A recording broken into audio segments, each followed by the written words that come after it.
दोस्तों आप सभी का एक और वीडियो में स्वागत है। तो दोस्तों आज के इस वीडियो में हम सीखेंगे ज़मीन नापना, वो भी सरल तरीक़ा से। दोस्तों मैं आपको बहुत ही आसान तरीके से बताने वाला हूं कि जब आपका जो ज़मीन है आड़ा टेढ़ा हो, इस तरीके से हो, तो इस तरीके की ज़मीन का जो है उसको कैसे नापा जाता है, किससे इसका एरिया निकाला जाता है, कितने स्क्वायर फीट है, कैसे निकालते हैं, इसी को हम इस वीडियो में सीखने वाले हैं।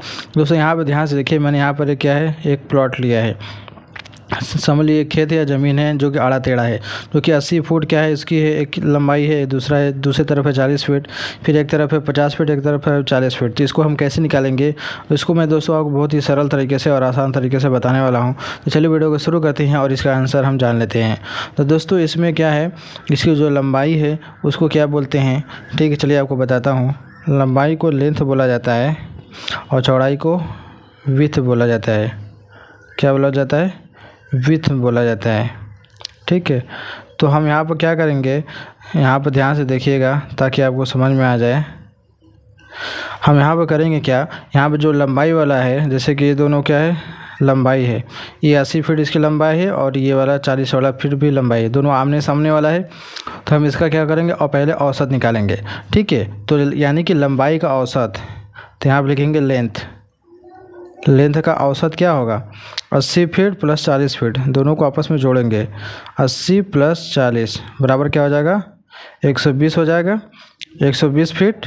अब इसका क्या करेंगे, औसत निकालने के लिए 2 से भाग दिया जाएगा। ठीक है, दोनों लंबाई को जोड़ने के बाद क्या करेंगे, हम इसमें 2 से भाग लगाएंगे तो इसका औसत निकलेगा। तो क्या हो जाएगा, 2 छः 12, 60 में चला जाएगा, तो यानी कितना हो जाएगा, यानी कि इसकी जो लेंथ है वो आपका औसत उसका 60 फीट हो जाएगा। अब आते हैं इसकी विड्थ पर, यानी कि चौड़ाई पर। तो दोस्तों विड्थ जो है, जिसको हम चौड़ाई बोलते हैं, इसका भी हम औसत निकालेंगे, यानी कि इन दोनों का आपस में। ठीक है, 50 फीट और 40 फीट का। तो यहाँ पर लिखेंगे हम 50 प्लस 40, टोटल कितने हो जाएंगे, 90 फीट। अब हम इसका औसत निकालने के लिए 2 से भाग लगाएंगे, तो जब भाग लगाएंगे तो क्या आ जाएगा, 45। तो यहाँ पर लिखेंगे हम 45 फीट। तो यहाँ पर दोस्तों, यहाँ पर लेंथ और विड्थ की, यानी कि लंबाई और चौड़ाई का क्या है, हमारे पास औसत पता चल गया है कि इतनी होती है, 60 फीट और 45 फीट। अब हम यहाँ पर करेंगे क्या, ध्यान से देखिएगा। अब हम इसका एरिया निकालेंगे, यानी कि क्षेत्रफल, यानी कितना ये ज़मीन है। ठीक है, तो एरिया निकालने के लिए हम करेंगे क्या, एरिया बराबर होता है लंबाई गुणे चौड़ाई। तो यानी कि यहाँ पर हम क्या करेंगे, लंबाई यहाँ पर लिख देते हैं हम, लंबाई गुणे चौड़ाई। ठीक है, तो लंबाई क्या है इसकी, औसत है क्या, 60 फीट, तो 60 लिखेंगे, फिर लगाएंगे गुणा 45 फीट। इन दोनों को जब गुणा करेंगे तो आपस में, तो आपका क्या है, इसका क्षेत्रफल निकल जाएगा। चलिए इसका गुणा करते हैं। देखो एक जीरो यहाँ पर रख देते हैं, 6 5 30 के जीरो, हाथ से लगा 3, 6 6 24, 3 27, कितना हो जाएगा, 2700 फीट। कितना आएगा, 2700 फीट इसका क्या आएगा, एरिया आएगा। यानी जो हमारे खेत है वो 80 फीट क्या है, इसकी एक लंबाई है, दूसरी तरफ 40 फीट है, एक तरफ 50 फीट है, एक तरफ 40 फीट है। तो इसका जो जब लंबाई चौड़ाई, जब एरिया जब इसका हम निकालेंगे तो स्क्वायर फीट में कितना आ जाएगा, ये देखो सिर्फ फीट नहीं रहेगा, ये क्या होगा, स्क्वायर फीट हो जाएगा, क्योंकि 2 बार फीट का गुणा हो रहा है, तो इसलिए क्या हो जाएगा, स्क्वायर फीट हो जाएगा। तो 2700 स्क्वायर फीट ये क्या होगी, ये आपका एरिया होगा। लेकिन एक बात यहाँ पर ध्यान देने की ज़रूरत ये है कि ये जो हमारे पास ये मान निकला है, ठीक है, ये क्या है, पूरा 100% राइट नहीं है।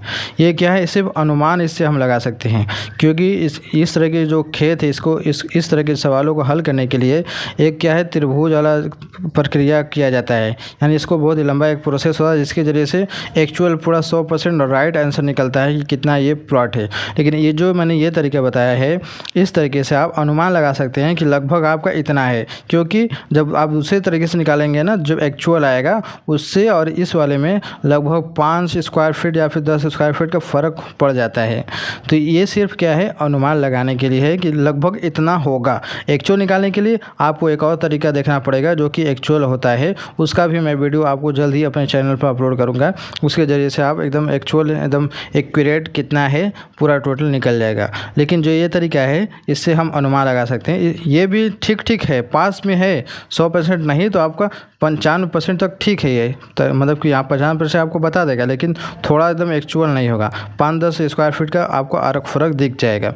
ठीक है, तो ये है इसका तरीका ज़मीन नापने का, बहुत ही सरल तरीके से। और एक तरीका मैं आपको और बताऊंगा जिसमें आपको एक्चुअल जो होता है पूरा एकदम सही उसका भी बता दूंगा। तो ये रहा इस वीडियो में इतना ही। तो दोस्तों मैं उम्मीद करता हूँ वीडियो अच्छी लगी होगी, तो वीडियो को लाइक करना ना भूलिएगा, चैनल पर सब्सक्राइब जरूर कर लीजिएगा। चलिए मिलते हैं एक नए वीडियो में।